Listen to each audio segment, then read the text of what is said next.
Extremist phase modern India का एक ऐसा टाइम पीरियड है जहां पे ड्रास्टिक चेंज होते हुए नजर आते हैं। अगर मैं आपको जनरली बताऊं तो इसी टाइम पीरियड के बाद में हमें कुछ major leaders, for example Bipin Chandrapal, Lala Lajpat Rai जैसे लीडर्स दिखाई देंगे, जिन्होंने स्पेशली 1905 के आसपास में इंडिपेंडेंस मूवमेंट को, स्पेशली राष्ट्रीयता की भावना, नेशनलिस्ट सेंटिमेंट्स को पूरे देश में प्रमोट किया है। And that is the reason why this particular chapter is extremely important. So hi everyone, my name is Rupesh and I welcome you on this modern India series. आज हमारी डे 9 है और आज हमारी नवी क्लास है जिसमें हम एक्सट्रीमिस्ट फेज को समझेंगे अगले 20 मिनट के अंदर with complete clarity of concept. Basically मैं आपको ये बताऊंगा लॉर्ड कर्जन के रिएक्शनरी पॉलिसीज क्या थे जहां से क्वेश्चन बनता है, और उसके साथ में हम ये भी कवर करेंगे किस तरीके से पार्टीशन ऑफ बंगाल हुआ था इस पर्टिकुलर टाइम पीरियड में। इसके बाद जो भी क्लासेस होंगे उसमें हम गांधी नेशनलिज्म में चले जाएंगे और महात्मा गांधी के जो रीजनल मोमेंट्स है, फॉर एग्जांपल चंपारण, अहमदाबाद, खेड़ा, जो नेशनल मूवमेंट है, for example non cooperation, civil disobedience and quit India movement, सब कुछ एक साथ में करते हुए नजर आएंगे, which is ultimately important for all दी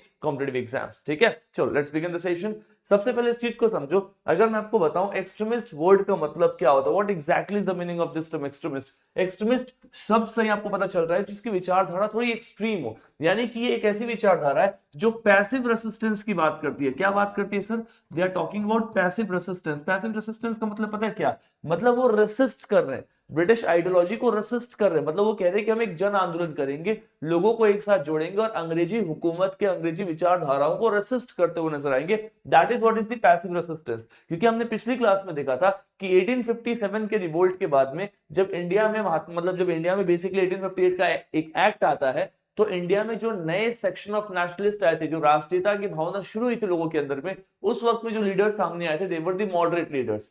कौन से आए थे सर? वो थे आपके मॉडरेट। मॉडरेट का मतलब क्या है? आपको नाम से ही पता चल रहा है। मॉडरेट मतलब जो क्या एवरेज है, ना वो बहुत राइट है ना ही बहुत लेफ्ट है, उसका स्टैंड हमेशा बीच में रहती है, मॉडरेट विचारधारा। ये जो विचारधारा ये आपकी एक्सट्रीमिस्ट विचारधारा, मतलब ये पैसिव रेसिस्टेंस की बात करते हुए नजर आती है। It is something like that. एक ऐसी विचारधारा है, मतलब जब लगभग 50 साल मॉडरेट्स ने अंग्रेजों के सामने अपना काम किया। मॉडरेट का काम करने का तरीका क्या था? तो इसको याद रखना, पी एंड पी बोले तो प्रेयर एंड पिटिशन। मतलब हमेशा अंग्रेजों के सामने जाकर के पिटिशन डालते थे कि देखिए सर, हमारे देश में हमारे लोगों को ये समस्या, हम आपके सामने प्रेयर कर रहे हैं, हम आपके सामने पिटिशन डाल रहे हैं, please try to understand our problem. But इससे कोई सफलता नहीं मिलती है, बिकॉज अल्टीमेटली ब्रिटिशर्स को प्रेयर एंड पिटिशन से प्रेशर फील नहीं होता है। They are always of this opinion कि नहीं, जिस तरीके से हमारा हुकूमत चल रहा है, महारानी का शासन चल रहा है इंडिया में, we will continue the rule by the same nature. Even though moderates की भी विचारधारा बहुत सही है, ये चाहते हैं कि इंडियनाइजेशन ऑफ द सर्विसेज हो, मतलब हमारे देश में जितने भी सर्विसेज है उसमें इंडियंस की संख्या बढ़ते हुए नजर आए। इस तरीके की चीजों को ये प्रमोट भी कर रहे हैं। But even after that particular stuff they are not been supported here. On the other hand, जब इनकी विचारधारा से बहुत लंबे समय तक कोई सफलता नहीं मिला, तो एक्सट्रीमिस्ट पिक्चर में आते हैं जो कहते हैं कि प्रेयर पिटिशन को साइड करो, अंग्रेजों के सामने प्रेयर करके पिटिशन करके किसी को कोई सफलता मिलेगा, अब हम उनके सामने क्या करेंगे? पैसिव रेसिस्टेंस करेंगे, बिकॉज आपके तरीके से तो सफलता नहीं मिला। Now we are going to do is passive resistance. हम कहीं ना कहीं रेसिस्ट करते हुए नजर आएंगे। तो पैसिव रेसिस्टेंस क्या है? एक बहुत ही असर्टिव, एक मास बेस्ड अप्रोच है। मास बेस्ड क्यों? मतलब आम इंसान कहीं ना कहीं पैसिव रेसिस्टेंस की विचारधारा से इंक्लाइंड है, उसको समझ में आता है कि अंग्रेजी हुकूमत के अगेंस्ट खड़ा होना है, उसके अगेंस्ट अपने बैनर को रेज करना है। मॉडरेट की विचारधारा बहुत पढ़ी लिखी विचारधारा थी, उस वक्त एजुकेटेड लोग बहुत कम थे, तो उनको प्रेयर पिटिशन समझ में नहीं आता था। बट हाँ, एक्सट्रीमिस्ट की विचारधारा वो रिलेट कर पा रहे हैं। It is clear to all of you. तो एक्चुअली में 1905 के आसपास में स्टार्ट होता है, जब मॉडरेट की विचारधारा से लोग परेशान हो गए, जब उनको लगा कि मॉडरेट से कुछ सफलता नहीं मिला, स्पेशली 1885 से 1905 के बीच में। यही वही टाइम पीरियड है जब इंडियन नेशनल कांग्रेस की शुरुआत भी हुई थी। मैंने आपको पिछली क्लासेस में बताया हुआ है, everything I have taught. Please every one of you follow this particular series, क्योंकि मैं खुद वही कंटेंट पढ़ा रहा हूं जो एग्जाम के लिए बहुत ही इंपॉर्टेंट है। I am cutting down all the literature वाला part and we are covering the important conceptual stuff in this particular classes. So classes lengthy नहीं है, इसका मतलब ये नहीं कि अपन कंटेंट के साथ कॉम्प्रोमाइज कर रहे हैं, इसका मतलब ये है कि अपन ने क्वालिटी कंटेंट बनाने में टाइम दिया है। So please revise this content over and again, right? So let's move ahead. तो आपको दिखाई देगा की फीचर्स में कि 1905 के आसपास में शुरू होता हुआ नजर आता है। Also, this was a reaction against the moderate phase. Moderate phase के अगेंस्ट में शुरू हुआ एक रिएक्शन था जो 1885 से 1905 के बीच में हुआ था मॉडरेट फेज, उससे लोग परेशान होकर के उन्होंने कहीं ना कहीं राष्ट्रीयता की भावना को पुश किया है एक्सट्रीमिस्ट की विचारधारा से कि अब हम एक्सट्रीम होकर के गवर्नमेंट के सामने प्रेशर क्रिएट करेंगे। तो ये स्वराज, स्वदेशी, इनफैक्ट ब्रिटिश चीजों को बॉयकॉट करना, बहिष्कार करना, अपने देश के नेशनल एजुकेशन को प्रमोट करना और पैसिव रेसिस्टेंस के द्वारा इस चीज को शुरुआत करते हुए नजर आते हैं। इसी के बाद आप देखोगे आगे जाके महात्मा गांधी जी जन आंदोलन करेंगे और यहाँ तक कि क्रांतिकारी गतिविधियां भी देश में इसी के बाद होंगी। मतलब 1905 तक तो एक्सट्रीमिस्ट का फेज चलता है, इसके बाद रेवोल्यूशनरी फेज आ जाता है 1905 से 1915 के आसपास में, और 1915 के आसपास महात्मा गांधी आते हैं, फिर वहां पे गांधीयन फेज स्टार्ट हो जाता है, गांधी जी की विचारधारा से देश आगे बढ़ना शुरू हो जाता है। एक एक करके सब कुछ करेंगे, will cover everything out there, right. तो अगर मैं आपको बताऊं तो इसको कहते हैं catalyst is partition of Bengal. मतलब ये जो एक्सट्रीमिस्ट की विचारधारा है ये एक्चुअली में क्यों आई, क्योंकि अंग्रेजों ने बंगाल का विभाजन किया था। Britishers what they did, they actually did the partition of Bengal, that is the reason why this particular विचारधारा केम टू पिक्चर। चलो उस पे जाने से पहले इस विचारधारा को समझने की कोशिश करते हैं। आइडियोलॉजिकल क्या है, वो बहुत ही रेडिकलाइजेशन है, मतलब रेडिकल है एक तरीके से। आप देखो यहाँ पे लिबरल ग्रेजुअलिज्म है ना, स्वधर्ना, स्वराज, इन चीजों पे इनका बहुत फोकस है। सोशियो रिलीजियस रिवाइव मूवमेंट, मतलब अपनी विचारधाराओं को वापस से रिवाइव करने पे फोकस है। पैसिव रेसिस्टेंस की तरफ में इनका फोकस है। ऑल्सो जिस तरीके से सोशियो रिलीजियस रिफॉर्म मूवमेंट्स होते हैं, सामाजिक और आर्थिक रूप से, धार्मिक रूप से हमारे देश में जो भी सुधार हो रहे हैं, जिसमें आपको सती प्रथा, चाइल्ड मैरिज को हटाया गया, उनका भी एक मेजर रोल है स्पेशली एक्सट्रीमिस्ट को आने में, right. So that is how this particular moment is coming to picture. Now I'll just take 30 seconds for all of you. जिस तरीके से हम मॉडर्न इंडिया कवर अप कर रहे हैं एग्जैक्टली सेम तरीके से मैंने एंशिएंट इंडिया कवर अप कराया हुआ है इन ए पर्टिकुलर कोर्स जिसका नाम है नॉट बियॉन्ड दिस, मतलब इसके बाहर कुछ भी नहीं। क्वालिटी ऑफ द कोर्सेज कि हमने 10 क्लास के अंदर में 10 घंटे में पूरी एंशिएंट इंडिया को कवर अप किया हुआ है, और ये पूरी की पूरी क्लासेस रिकॉर्डिंग आपको अपने application that is power Manthan application पर दिख जाएगा एट जस्ट ₹499। तो इस पर्टिकुलर कोर्स में आपको पीवाईक्यू का ट्रेंड मैपिंग दिखाई देगा, जो भी यूपीएससी, स्टेट पीएससी वर्टिकल के एग्जाम्स है। ऑल्सो कौन कौन से रिपीट जोन है जहां से एग्जामिनर बार बार क्वेश्चन को हिट कर रहा है, और at the end of the day आपको वहां पे 1 पेजर नोट भी मिलेगा जहां पे सारा कंटेंट को एक पेज पे समराइज कर दिया गया। यानी कि 10 क्लासेस को अपन ने 10 पेज पे समराइज किया है, जो कि स्टोन एज से स्टार्ट होता है और हर्षवर्धन तक सब कुछ कवर अप कराया गया इन दिस पर्टिकुलर क्लास। तो अगर आप कोई भी ऐसे एस्पिरेंट है जो एंशिएंट इंडिया में फैक्ट्स को लेकर के स्ट्रगल कर रहे हो कि सर किस तरीके से स्टोन एज के टाइम पीरियड्स को याद करें, उसके साइट को याद करें, बुर्ज कहां पे है, दैमाबाद कहां पे, कौन सा साइट किस पर्टिकुलर जगह पे लोकेटेड है, किस तरीके से इंपॉर्टेंट लिटरेचर को याद करें, everything has been done with logic, with concept, with mnemonics, and that is the one stop solution for ancient available on the Power Manthan application. ठीक है, चल now moving up ahead. Now if you go ahead of this, तो जो moderate थे वो कहीं ना कहीं फेल हो गए थे। देखो प्रेयर पिटिशन के माध्यम से फेल हो गए थे, तभी जाके एक्सट्रीमिस्ट की विचारधारा आती है। मॉडरेट्स ने तो पॉलिटिकल प्रेशर बनाना स्टार्ट किया था, उनके टाइम पे मास मोबिलाइजेशन नहीं था। मास मोबिलाइजेशन कहीं ना कहीं एक्सट्रीमिस्ट की विचारधारा से शुरू होता है। अच्छा, एक्सट्रीमिस्ट की विचारधारा आने के पीछे रीजन क्या है, क्यों लोग एक्सट्रीम हो रहे हैं, रेडिकल क्यों हो रहे हैं, इसके पीछे का लॉजिक है।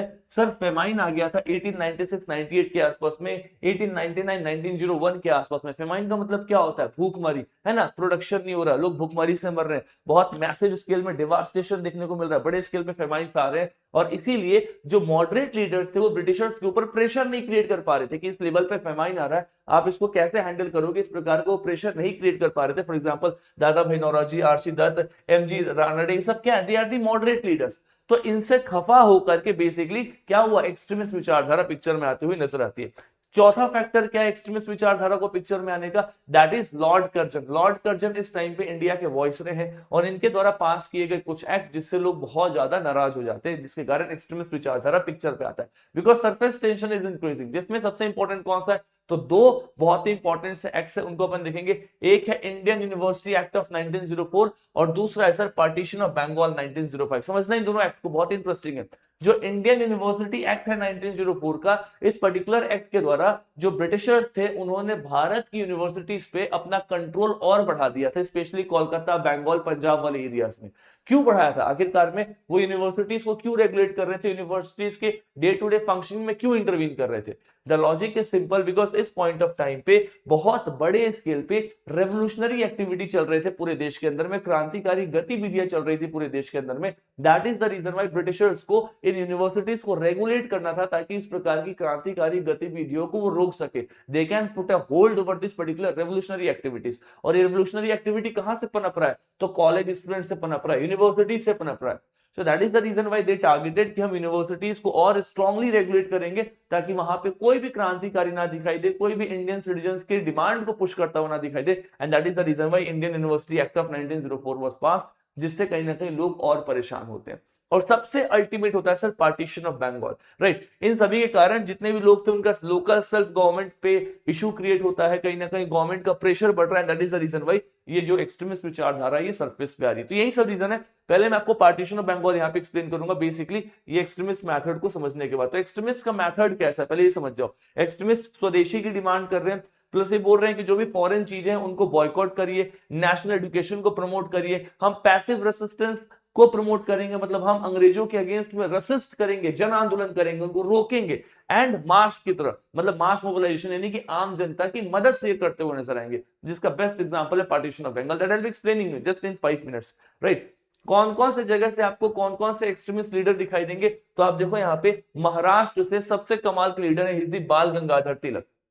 और ऐसा कहते हैं कि जो तिलक साहब थे ये गणपति फेस्टिवल में मैसेज को डेसिमिनेट करते थे। मतलब अगर गणपति का फेस्टिवल चल रहा है तो वहां पे बहुत सारे नेशनलिस्ट लीडर आते थे और उन सभी को बताते थे कि अगला अपना कोर्स ऑफ इवेंट क्या है, हमें आगे कैसे चीजों को लेकर के चलना, how we are going to impact on the Britishers, Britishers के ऊपर कैसे अपना प्रेशर क्रिएट करेंगे। इस प्रकार से बाल गंगाधर तिलक क्या करते थे, जो गणपति फेस्टिवल था ना उसका यूज करके नेशनलिस्टिक सेंटिमेंट्स को प्रमोट करते थे, मतलब फेस्टिवल्स के द्वारा लोगों से जुड़ते थे, राइट। फिर आपको इसे बंगाल से दिखाई देंगे विपिन चंद्र पाल और बिंदु घोष, राइट। इनफैक्ट बंकिम चंद्र चट्टोपाध्याय भी आपको दिखाई देते हुए नजर आएंगे, राइट। नेक्स्ट आपको पंजाब में कौन है, लाला लाजपत राय। तो आपने ऐसे लोगों का नाम सुना है, they are the great leaders and all of them are the extremist leader, जो कह रहे हैं कि ब्रिटिशर्स के अगेंस्ट अपने को प्रेशर बनाना है, पैसिव रेसिस्टेंस करना है। That is what they are you know saying this point of time, that is what they are saying at this point of time, right। अच्छा, पंजाब में ना आपको लाल बाल पाल तीन इंपॉर्टेंट लीडर्स दिखाई देंगे। कौन है, लाला लाजपत राय, बाल गंगाधर तिलक एंड विपिन चंद्र पाल, ये मेजर लीडर्स दिखाई देंगे। जैसे आप बाल गंगाधर तिलक को देखो तो बाल गंगाधर तिलक को जो टाइटल दिया गया था, so the title was Lokmanya. क्या बोलते थे इनको, लोकमान्य। इनका स्लोगन था Swaraj is my birth right, यानी कि मुझे बचपन से स्वराज मिला, ये मेरे जीवन का अधिकार है और मैं इसको लेकर के रहूंगा। इन्होंने एज ऑफ कंसेंट एक्ट को अपोज किया था। एज ऑफ कंसेंट एक्ट मतलब मिनिमम एज जिसमें बच्चे को, लड़के और लड़कियों की शादी करनी चाहिए, अंग्रेजों ने एक मिनिमम एज सेट करके एक एक्ट बनाया था, उसको ये अपोज कर रहे हैं। अभी आइडियोलॉजी तो अच्छी है, सर अपोज क्यों कर रहे हैं, बिकॉज बहुत लोगों का मानना है कि इस प्रकार के रिफॉर्म्स इंडियन कल्चर में इंडियन लोगों के द्वारा आने चाहिए, कि अपने को ये अपने सोसाइटी में करना है। अंग्रेज कैसे बताएंगे कि इंडियंस को क्या करना है, कितने साल में शादी करना है, कितने साल में नहीं करना है। तो इसलिए कहीं ना कहीं अपोज करते हैं। गणपति फेस्टिवल स्टार्ट करते हैं, शिवाजी फेस्टिवल स्टार्ट करते हैं। इनके न्यूज़पेपर्स थे केसारी और मराठा, ठीक है। मराठा पता है कौन से लैंग्वेज में था, Maratha was in English language और केशारी वाज इन मराठी लैंग्वेज। तो कंफ्यूज मत होना, जो इनकी न्यूज़पेपर थी ना केसारी, ये एक्चुअली में केसरी ये मराठी लैंग्वेज में थी और जो मराठा न्यूज़पेपर था वो इंग्लिश लैंग्वेज में था। तो कभी कभी लैंग्वेज पे क्वेश्चन आता है। प्लस इन्होंने पूना होम रूल लीग की शुरुआत की थी। आगे पढ़ेंगे होम रूल लीग क्या है, पूना होम रूल लीग क्या है, वो आगे देखते हुए नजर आएंगे। वैसे ही आपको लाला लाजपत राय दिखाई देंगे, इनको लॉ एंड ऑफ पंजाब कहते हैं। मैं आपको आगे पढ़ाऊंगा कि किस तरीके से साइमन कमीशन जब भारत में आया था ना, उस टाइम पीरियड में इन्होंने साइमन कमीशन का विरोध किया और लाठीचार्ज से इनकी डेथ हो गई। He died because of lathi charge during Simon commission in 1928, है ना, 27 में साइमन कमीशन बना था और 28 में इनकी डेथ हो गई थी। I will teach you about that point of time, वहां पे मैं आपको पढ़ाऊंगा। वैसे आपको विपिन चंद्र पाल दिखाई देंगे, ये भी 1902 के बहुत ही पावरफुल एक्सट्रीमिस्ट लीडर थे और इन्होंने स्वदेशी विचारधारा को पूरे बंगाल में स्प्रेड किया था। उस तरीके से आपको अरविंदो घोष भी दिखाई देंगे। इनका क्या स्टेटमेंट था, political freedom is the life breath of a nation, मतलब हम सभी के पास पॉलिटिकल फ्रीडम तो एटलीस्ट होना चाहिए अगर हम इस देश में रह रहे थे। और इन्होंने लिखा था न्यू लैम्प्स फॉर ओल्ड, इस तरीके की, है ना, works he has done, he has written this kind of books and all. तो ऐसे क्वेश्चंस आते हैं ना कभी कभी बुक के ऊपर में, तो इसको भी ध्यान रखना। वैसे बहुत सारे आपको एक्सट्रीमिस्ट लीडर्स दिखाई देते हुए नजर आएंगे। तो यहाँ पे जिनको मैंने आपको डिटेल में बताया है, यही एक्सट्रीमिस्ट लीडर इंपॉर्टेंट है। और बस लास्ट में मैंने कंपेयर कर दिया कि जैसे मॉडरेट्स थे ये अंग्रेजों पे बिलीव करते थे, एक्सट्रीमिस्ट उन पे बिलीव नहीं करते थे। मॉडरेट्स पिटिशंस को फॉलो करते थे, एक्सट्रीमिस्ट बॉयकॉट को फॉलो करते थे। मॉडरेट्स बोलते थे कि हमें स्वराज आराम आराम से मिलेगा, एक्सट्रीमिस्ट बोलते थे कि नहीं, इमीडिएट हमारा बर्थ राइट, हमें स्वराज मिलना चाहिए। मॉडरेट्स है, इनका मास मोबिलाइजेशन बहुत कम था, बिकॉज मॉडरेट्स पढ़े लिखे लोग थे उस वक्त में, आम जनता उतनी एजुकेटेड नहीं थी, लेकिन एक्सट्रीमिस्ट का मास मोबिलाइजेशन बहुत ज्यादा था। अगर आप देखो नेचर ऑफ नेशनलिज्म, तो मॉडरेट्स ने एक्चुअली में लॉयल तरीके से अंग्रेजों के प्रति लॉयल होकर के वो कहीं ना कहीं रिफॉर्म की बात कर रहे हैं। एक्सट्रीमिस्ट ने पूर्ण रूप से नेशनलिस्ट सेंटीमेंट को प्रमोट किया, उन्होंने बोला कि हम ब्रिटिशर्स के लॉयल नहीं होंगे, हम अपनी विचारधारा को प्रमोट करेंगे और अंग्रेजों के ऊपर में प्रेशर बनाएंगे। इस तरीके से उन्होंने नेशनलिस्ट सेंटीमेंट्स को यहाँ बेसिकली प्रमोट किया है, ठीक है। तो ये आपको इनके बीच के बेसिक डिफरेंसेस दिखाई देंगे। पहले मैं आपको बता दूं सूरत स्प्लिट समझने से पहले कि पार्टीशन ऑफ बंगाल एक्चुअली में हुआ क्या था, what this event of partition of Bengal was, फिर अपने को सूरत स्प्लिट अच्छे से समझ में आएगा, ठीक है। देखो इस चीज को अच्छे से समझना, सूरत पार्टीशन ऑफ बंगाल क्या हुआ, understand this thing every one of you. Actually में अंग्रेजों ने सजेस्ट किया था कि हम बंगाल को विभाजन करेंगे, वी विल डिवाइड बंगाल, और ये बोला था 1905 में करने के लिए, स्पेशली लॉर्ड कर्जन ने। किसने बोला था? कर्जन ने। अब ये बंगाल को डिवाइड कैसे कर रहे थे? तो इनका ये कहना था कि ईस्ट बंगाल को अलग कर दो और वेस्ट बंगाल को अलग कर दो। अब ये बोल रहे थे कि बंगाल बहुत बड़ा एरिया है, उसमें पॉपुलेशन बहुत ज्यादा है, हमें एडमिनिस्ट्रेशन करने में दिक्कत हो रहा है, इसलिए हम इसको डिवाइड कर रहे हैं। बट एक्चुअली में इनका रियल मोटिव कुछ और था। क्या था रियल मोटिव? ये बंगाल को धर्म के नाम पे डिवाइड करना चाह रहे थे। जैसे ईस्ट बंगाल देखो तो वहां पे मुस्लिम्स की आबादी ज्यादा है और वेस्ट बंगाल में हिंदुओं की आबादी ज्यादा है। तो ये सोच रहे थे कि हम हिंदू और मुस्लिम के नाम पे इस स्टेट को डिवाइड कर देंगे और भविष्य में हिंदू और मुस्लिम के दंगे कराएंगे, हिंदू और मुस्लिम के बीच में फूट डालेंगे, ताकि बंगाल से जो नेशनलिस्ट सेंटीमेंट प्रमोट हो रहा है, जो राष्ट्रवादी विचारधाराएं सामने आ रही है, जो एक्सट्रीमिस्ट सामने आ रहे हैं, उनको क्रश कर देंगे। लोगों के बीच में यूनिटी है तभी वो एक साथ खड़े हो रहे हैं ना, अगर हम उनको धर्म के नाम पे तोड़ देंगे तो कैसे खड़े होंगे? तो ये उनका बेसिक कॉमन सेंस था। That is the reason why they wanted to do this partition of Bengal, and that was specially done by the Lord Curzon. Lord Curzon was the person who was actually proposing that we should do this partition, that is the partition of Bengal. This should be clear to all of you. अब इस चीज को जितने भी leaders थे सब समझ चुके थे और सबने जबरदस्त तरीके से रिवोल्ट किया पूरे देश में। 1907 तक 1905 के आसपास में आप समझो स्वदेशी मूवमेंट की शुरुआत हो जाती है, स्वदेशी पूरे देश में शुरू हो जाता है। जितने भी आपके राइटर्स हैं सब लोगों ने स्वदेशी को शुरू कर दिया, मतलब उन्होंने कहा कि हम एक्सट्रीमिस्ट के साथ हैं, और एक्सट्रीमिस्ट ने एक जन आंदोलन शुरू किया। That is one of the reasons why extremist got the popularity, because लोगों ने एक्सट्रीमिस्ट को सपोर्ट किया इनके अगेंस्ट आवाज उठाने में, ठीक है। और इस टाइम पीरियड में मॉडरेट्स को एक समस्या हो रही थी। मॉडरेट्स के सामने सबसे बड़ी समस्या तो ये थी कि मॉडरेट्स पिछले 25-30 साल से काम कर रहे थे, लेकिन इस लेवल पे उनको मास सपोर्ट नहीं मिला था। तो उनको एक फील हो रहा था कि यार एक्सट्रीमिस्ट को हमसे ज्यादा लोग प्रेफर कर रहे हैं, उनकी विचारधारा को लोग ज्यादा समझ रहे हैं। दूसरा, एक्सट्रीमिस्ट चाहते थे कि जो पार्टीशन ऑफ बंगाल हुआ है ना, तो इसके विरोध में जो स्वदेशी आंदोलन हम शुरू कर रहे हैं, हम ही पूरे देश में करें, हम इसको बस बंगाल में ना करें। वी शुड स्टार्ट दिस आंदोलन इन एंटायर कंट्री। लेकिन मॉडरेट्स चाह रहे थे कि नहीं, आप इसको बस बंगाल में ही करो, आप पूरे देश में करोगे तो अंग्रेज नाराज हो जाएंगे, अंग्रेज ही हमें रिफॉर्म देंगे, we should maintain relation with Britishers. Because moderate पढ़े लिखे लोग थे, वो समझते थे कि अंग्रेजों के साथ अपने को संबंध बना करके चलना चाहिए, धीरे धीरे रिफॉर्म की आवश्यकता है। लेकिन एक्सट्रीमिस्ट बोल रहे थे कोई धीरे धीरे की आवश्यकता नहीं है, धीरे धीरे देखते हुए 50 साल बीत गए, हमारा एक्सप्लॉइटेशन हो रहा है, तो हम अपने राइट्स को सामने रखेंगे। दैट इज व्हाई इन दोनों के बीच में कंफ्लिक्ट होता हुआ नजर आता है, और वो कंफ्लिक्ट इतना बढ़ जाता है कि इंडियन नेशनल कांग्रेस का एक सेशन चल रहा था सूरत में 1907 में, और इस सेशन के बीच में मॉडरेट और एक्सट्रीमिस्ट के बीच में लड़ाई हो गया और इंडियन नेशनल कांग्रेस दो पार्ट्स में टूट जाती है। फटाफट देखो एक्चुअली में इनका बैकग्राउंड क्या है। तो वही वाली बात है सर, यहाँ पे इन दोनों के बीच में एक्चुअली में चल रहा था कि हम किसको प्रेसिडेंट बनाना चाहते हैं। तो 1907 का जो सेशन हुआ था वो नागपुर से सूरत शिफ्ट कर दिया गया। सूरत इसलिए शिफ्ट किया गया क्योंकि सूरत में मॉडरेट्स का गढ़ था, राइट। और मॉडरेट्स ने प्रेफर किया कि रास बिहारी घोष को आपको प्रेसिडेंट बनाना चाहिए, बिकॉज ये मॉडरेट लीडर थे। अब इस पर्टिकुलर इवेंट में फिजिकल कॉन्फ्रंट्रेशन हो गया। पहले एक्सट्रीमिस्ट अपने लीडर का नाम पिच कर रहे थे, है ना, और मॉडरेट्स अपने लीडर का नाम पिच कर रहे थे। तो बाद में मॉडरेट लीडर ही कहीं ना कहीं उन्हीं के हेड जो है वो प्रेसिडेंट बनते हुए नजर आते हैं, और एक्सट्रीमिस्ट एक तरफ से स्टेप डाउन कर जाते हैं। लेकिन कहानी यहीं पे नहीं रुकी, ये इवेंट में फिजिकल कॉन्फ्रंट्रेशन हो गया, तिलक ने कुछ बोलने की कोशिश की लेकिन पूरा सेशन कोलैप्स हो गया और एक्सट्रीमिस्ट को भगा दिया गया। मतलब दोनों के बीच में लड़ाई हो गई, मॉडरेट और एक्सट्रीमिस्ट ने आपस में मिलकर के क्या हुआ, सेशन को खत्म ही कर दिया। अब इससे ब्रिटिशर्स को फायदा हो गया। ब्रिटिशर्स 1905 में पार्टीशन ऑफ बंगाल करके जो इंडियंस को तोड़ना चाह रहे थे, अब वो इंडियन को सूरत स्प्लिट से तोड़ दिया उन्होंने। मतलब उन्होंने सोचा था कि 1905 का पार्टीशन ऑफ बंगाल होगा और नेशनल सेंटिमेंट खत्म हो जाएगा, उस टाइम पे तो उल्टा हो गया। 1905 में स्वदेशी आंदोलन स्टार्ट हो गया, लोग और एक साथ जुड़ करके अंग्रेजों के अगेंस्ट नारे लगाने लग गए। लेकिन इस टाइम पीरियड में 1907 में बाय डिफॉल्ट अंग्रेजों का जो ऑब्जेक्टिव था वो फुलफिल हो गया, मॉडरेट एक्सट्रीमिस्ट के बीच में लड़ाई हो गया, सूरत स्प्लिट हो गया, दोनों में टूट हो गया, और कहीं ना कहीं ये टूट जाकर के लखनऊ सेशन 1916 में खत्म हुआ, जब 1916 में दोनों एक साथ आते हुए नजर आते हैं। That is the reason why this event is historically significant in nature and that is why we have covered this particular stuff here in this particular class. बाकी जितने भी historical events थे आप सभी को यहाँ पे बॉक्स के रूप में दिखाई देंगे, whatever I have explained here, and this is like a very concise class because ultimately हम एग्जाम कोर कॉन्सेप्ट को डील कर रहे हैं without any literature, without any बकवास, जो अपने एग्जाम के लिए इंपॉर्टेंट फैक्ट्स है उसको अपन कवर अप करते हुए नजर आ रहे हैं। That is we are going to cover up this particular entire series. लेकिन अब इन चीजों को एंशिएंट इंडिया में, मतलब एंशिएंट के कॉन्टेक्स्ट में और भी चैप्टर्स को और डिटेल तरीके से आप पढ़ना चाहते हैं, you want to cover history in a more detail manner, then definitely you can go and check out the application that is Power Manthan with just rupees of 499, which is the most affordable price.